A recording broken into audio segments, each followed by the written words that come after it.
Do you want to see the guts of the PS5 Pro? Check this out. The first PlayStation 5 Pro teardown video was shared online today, providing a better look at the new console launching in a few days worldwide. So this YouTube by Brazilian channel Tag provides a good look at the console's internal components, cooling solution, and more, and it is a very interesting watch. What's that I hear you say? You know speak Brazilian? Don't worry, my Padawan, I translated everything and I'm here to give you the deets. So, like the video more than you like yourself, and let's get into it.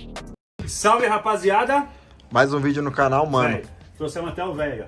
E aí, velho Gil? Quanto tempo? So, in this video, the host is hyped to unbox the PS5 Pro, especially since it's the Brazilian national release model, meaning it's not the global version everyone else will get. He's really taking his time, showing every angle of the box and giving that first impression vibe. Right off the bat, he's pumped about the new design, pointing out that it feels a bit lighter and comes in a smaller package compared to the original PS5. When he gets the console out, he jokes about releasing the beast, and it does look like a powerhouse in his hands. He also shows off the stand, controller, and everything that comes with it. As he digs deeper into the design, he gets into some cool details, like the PS5 Pro's black cooling vents up top. He mentions that not only do they look sleek, but they also help reduce rust for anyone who lives in a humid or coastal area. This is a great touch, especially since older PS5 models had some corrosion issues in certain climates. The host also talks about these little fins on the console's exterior that supposedly help with airflow. He jokes around, comparing them to car parts and laughing about how classy he sounds for saying it. Then, he powers it up and he's stoked to see that it comes with a 2TB hard drive. Finally, Sony! He goes into the settings to confirm, seeing around 1.89 terabytes of usable storage, with some space already taken up by Astro's Playroom and a few default apps. It's just nice to have more room than the previous models, which were kind of lacking for bigger game libraries. The real fun starts when he decides to crack the console open to check out the insides. He immediately starts comparing it to the original PS5, pointing out changes in the cooling setup, screws, and how parts are arranged. One thing he notices is the cooling fan. It's got 18 blades this time, which he guesses will keep the system even cooler. He compares this to past PS5 fans, which had different designs, so it seems like Sony's been making little tweaks for better airflow. He even does a quick throwback to the PS4 Slim and early PS5 models, pointing out the familiar little PlayStation symbols like the triangle, circle, square, and cross stamped on the casing. At one point, he starts talking about the screws in detail, even jokingly naming them things like Lilico, and making a fuss about which ones are thicker or more finely threaded. It's just a fun, quirky moment. When he's fully into the teardown, he spots the black metal on the cooling fan, which could help with durability in humid areas by resisting rust. He also explains the thermal pads and heat sinks. These are crucial for keeping the console from overheating. He actually recommends regular cleaning to avoid dust buildup, saying, "These pads and the heat sinks are packed tightly for effective heat management." He gives a heads up that if you're ever cleaning or taking apart your console, be careful not to disturb the thermal pads, as they're key to the cooling setup. Another interesting part is the cooling choice Sony made. This model uses solid metal cooling instead of the liquid metal cooling found in earlier PS5s. He says this could be a game changer for humid climates where liquid metal caused corrosion issues. With solid metal cooling, the PS5 Pro should be much easier to maintain without worrying about moisture damage. As he checks out the HDMI port and the storage bay, he realizes the HDMI setup is the same as on the previous PS5 models, meaning it'll be easier to find replacements or spare parts if you ever need them. The SSD slot is still in the same super accessible spot, so if that 2TB somehow runs out, you can quickly pop in another SSD for more space. In the wrap-up, he reassembles the console, giving final thoughts on how it's built, saying he likes the more polished look, the sturdier cooling, and especially the extra storage. They even joke about how many screws are needed to put this thing back together, but ultimately, they think all the hardware changes will add to the console's durability. Here's what we can take away from this PS5 Pro unboxing and teardown. Whether you're a tech enthusiast or just curious about what's inside the new model, the PS5 Pro is designed to be both lighter and more compact than the original, showing Sony's effort to improve the physical and aesthetic aspects. This might make the console more appealing in terms of handling and setup. Sony is clearly learning from past issues with overheating and corrosion. The addition of solid metal cooling instead of liquid metal, a unique vent design, and anti-rust measures on cooling vents all indicate that durability is now a top priority for them. For PS5 Pro owners, this likely means less hassle and fewer risks from environmental wear and tear, which is ideal for those who keep their consoles for years. Moving up to a 2TB hard drive reflects Sony's awareness of how much storage users need. Games are getting bigger, and storage was a major pain point with the original PS5. This is great for gamers who want to install multiple big games without constantly shuffling files. The accessible SSD slot, unchanged HDMI port design, and familiar structure make upgrades and repairs easier for users. Sony didn't overhaul these areas, making it less intimidating for users who might want to clean or upgrade their console down the line. The video shows that even tiny details like screw threading and placement and the layout of the components are getting a lot of attention. These may seem minor, but they contribute to the overall stability and build quality of the console. The PS5 Pro's changes reflect Sony's response to user feedback on the PS5, adapting and enhancing based on real-world use and issues, like rust and fan design. This shows that Sony is actively refining its product line based on what they've learned from the original PS5's reception and user experience. So after going over all the details of the PS5 Pro teardown, I'd love to hear what you all think. Does Sony's focus on cooling, durability, and making the console more compact stand out to you? Do you think these changes were necessary, or were you hoping for different upgrades? What's your take on the solid metal cooling approach instead of liquid metal? Does it make you feel more confident about the console's longevity? How do you feel about the 2TB storage upgrade? Is it enough for today's massive game files, or would you still need an external drive? For those who've had overheating or dust issues with previous consoles, do the new design and anti-rust measures give you more peace of mind? Or is there something else Sony could have done to make maintenance even easier? GTA 6 Trailer 2 is coming this month, and fans are as excited as the release of Dustborn. Here's a cool story. With almost 100 games, PS5 Pro has over twice the amount of enhanced games than the PS4 Pro at launch. We'll also do a quick Q&A later in the video on whether you should upgrade from a PS4 to a PS5 Pro or just go for the base version. If you're curious about the new Indiana Jones and the Great Circle game, PC Gamer recently got a chance to play it for a few hours and shared some mixed impressions. So here's the gist. The Great Circle is definitely trying to capture that classic Indiana Jones feel.